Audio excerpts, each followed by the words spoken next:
नमस्कार, मैं हूं आलोक और आप देख रहे हैं सत्यहिंदी.com। आइए नजर डालते हैं अब तक की सुर्खियों पर। आगामी बजट सत्र की तारीखों का ऐलान हो चुका है। केंद्रीय मंत्री किरेन रिजिजू ने एक्स पर पोस्ट कर इसकी तारीखों की जानकारी दी है। उन्होंने बताया कि आगामी बजट सत्र का शुभारंभ 22 जुलाई को होगा। यह 12 अगस्त तक चलेगा। राष्ट्रपति द्रौपदी मुर्मू ने केंद्र सरकार की सिफारिश पर अपनी मोहर लगा दी है। किरेन रिजिजू ने यह भी बताया है कि बजट सत्र के दौरान केंद्रीय वित्त मंत्री निर्मला सीतारमण 23 जुलाई को संसद में बजट पेश करेंगी। इससे पहले वित्त मंत्री निर्मला सीतारमण ने चुनावी साल में फरवरी में अंतरिम बजट पेश किया था।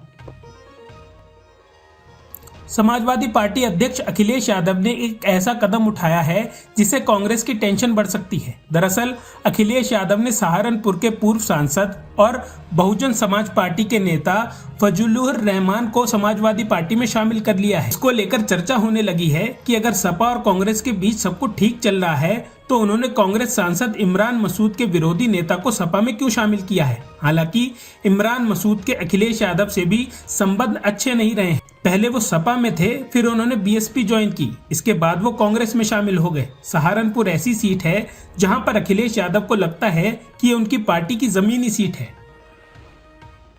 संजय राउत ने दावा किया है कि आने वाले विधानसभा चुनाव शिवसेना यूबीटी की जीत होगी। साथ ही पार्टी छोड़ने वाले नेताओं पर भी उन्होंने बयान दिया है। महाराष्ट्र के पूर्व सीएम उद्धव ठाकरे और संजय राउत वाराणसी पहुंचे थे। यहां उन्होंने बीजेपी की योगी सरकार को हाथरस मामले पर जमकर आड़े हाथों लिया। इसके अलावा उन्होंने पार्टी छोड़कर जाने वाले नेताओं को दो टूक जवाब दिया है। संजय राउत ने कहा कि पार्टी छोड़कर गए किसी भी साथी को शामिल नहीं करेंगे।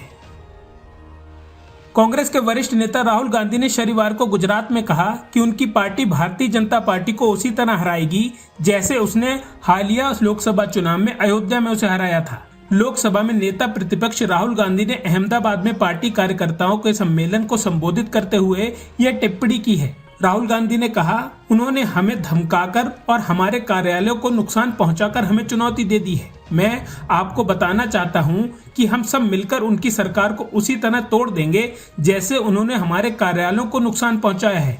यह लिखकर ले लीजिए कि कांग्रेस गुजरात में चुनाव लड़ेगी और नरेंद्र मोदी एवं भाजपा को गुजरात में हराएगी, जैसा हमने अयोध्या में किया था।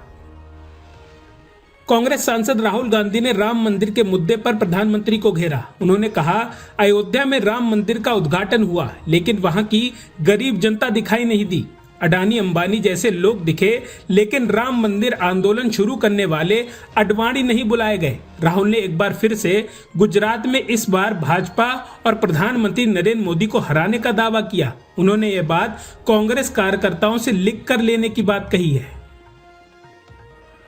हाथरस में भगदड़ हादसे के आरोपी देव प्रताप मधुकर को पुलिस ने शनिवार को कोर्ट में पेश किया गया, जहां से उसे 14 दिनों की न्यायिक हिरासत में भेज दिया गया है। देव प्रकाश मधुकर को बीते दिन दिल्ली से गिरफ्तार किया गया था। भगदड़ हादसे में एक्शन लेते हुए पुलिस ने मुकदमा दर्ज किया और अब 9 लोगों को गिरफ्तार कर चुकी है।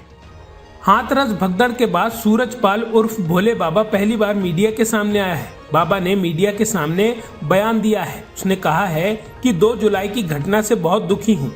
सूरज पाल उर्फ भोले बाबा ने कहा कि कृपया सरकार और प्रशासन पर भरोसा रखें। मुझे विश्वास है कि जिसने भी अराजकता फैलाई है उसे बख्शा नहीं जाएगा। बाबा ने कहा, मैंने अपने वकील केपी सिंह के माध्यम से समिति के सदस्यों से अनुरोध किया है कि वे शोक संतप्त परिवारों और घायलों के साथ खड़े रहेंगे और जीवन भर उनकी मदद करेंगे। सूरज पाल उर्फ भोले बाबा ने कहा कि पीड़ितों की मदद करूंगा, मृतकों के परिजनों के साथ हमेशा रहूंगा। सूरज पाल ने भगदड़ को साजिश करार दिया है। हाथरस हादसे के मुख्य आरोपी देव प्रकाश मधुकर को पुलिस ने शुक्रवार रात दिल्ली से गिरफ्तार कर लिया है। अलीगढ़ रेंज के आईजी शलभ माथुर ने गिरफ्तारी की पुष्टि करते हुए बताया कि उसे शनिवार को न्यायालय में पेश किया जाएगा। हालांकि सूरज पाल के वकील एपी सिंह ने दावा किया है कि उसने दिल्ली में पुलिस के सामने समर्पण किया है। मधुकर कार्यक्रम का मुख्य आयोजक था। हादसे में मुकदमा दर्ज होने के बाद उस पर 1 लाख रुपए का इनाम घोषित किया गया था। दिल्ली आबकारी घोटाला मामले में जेल में बंद पूर्व डिप्टी सीएम और आम आदमी पार्टी के नेता मनीष सिसोदिया को अदालत से झटका लगा है। आज दिल्ली की राउस एवेन्यू कोर्ट से सिसोदिया को निराशा हाथ लगी है। कोर्ट ने 15 जुलाई तक के लिए उनकी न्यायिक हिरासत बढ़ा दी है। सुनवाई के दौरान सिसोदिया के वकील विवेक जैन ने कोर्ट में तर्ज दिया था कि सीबीआई अदालत को गुमराह कर रही है। इसका जवाब देने के लिए सीबीआई का पक्ष रखने वाले डीपी सिंह ने जवाब दिया। उन्होंने कहा कि जून के बाद नए सबूत सामने आए हैं और वे इस बारे में सुप्रीम कोर्ट के समक्ष जानकारी देंगे। जम्मू कश्मीर के कुलगांव में शनिवार को सुबह से आतंकियों और सुरक्षा बलों के बीच मुठभेड़ जारी है। शाम होते होते अब कुलगांव के चिंगम इलाके में सुरक्षा बलों और आतंकियों के बीच मुठभेड़ शुरू हो गई है। सामने आया है कि सर्चिंग के दौरान सुरक्षा बल जब चिंगम इलाके में पहुंचे थे तब आतंकियों ने टीम पर गोलीबारी शुरू कर दी थी। अब दोनों तरफ से गोलीबारी जारी है। वहीं कुलगांव के मुदरगम के आतंकियों से मुठभेड़ में घायल सेना का एक जवान शहीद हो गया है। यहां भी सेना और जम्मू कश्मीर पुलिस का ज्वाइंट ऑपरेशन जारी है।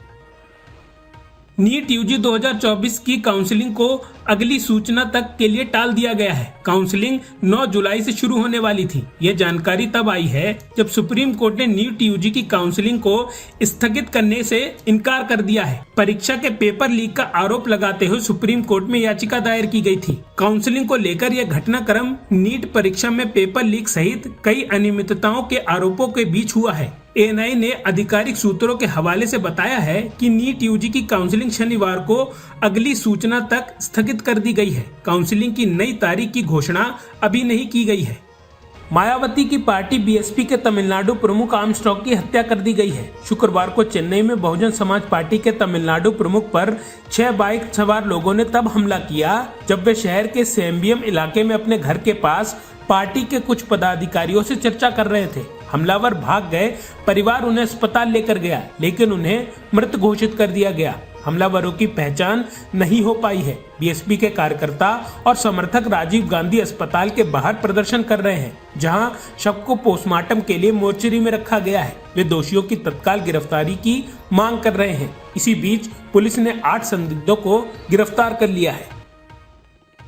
गुजरात के सूरत में शनिवार को बिल्डिंग ढहने से बड़ा हादसा हो गया है। शहर की एक 6 मंजिला बिल्डिंग ढह गई है। जानकारी के मुताबिक बिल्डिंग के मलबे में कई लोगों के फंसे होने की आशंका है। स्थानीय अधिकारियों ने जानकारी देते हुए बताया कि यह घटना डीआईडीसी इलाके में हुई है। सूचना पाकर मौके पर पुलिस और दमकल विभाग की टीम पहुंच गई है। सभी टीमों द्वारा बचाव अभियान चालू है। अब तक की सुर्खियों में बस इतना ही। आगे की खबरों के लिए बने रहिए सत्यहिंदी.com पर।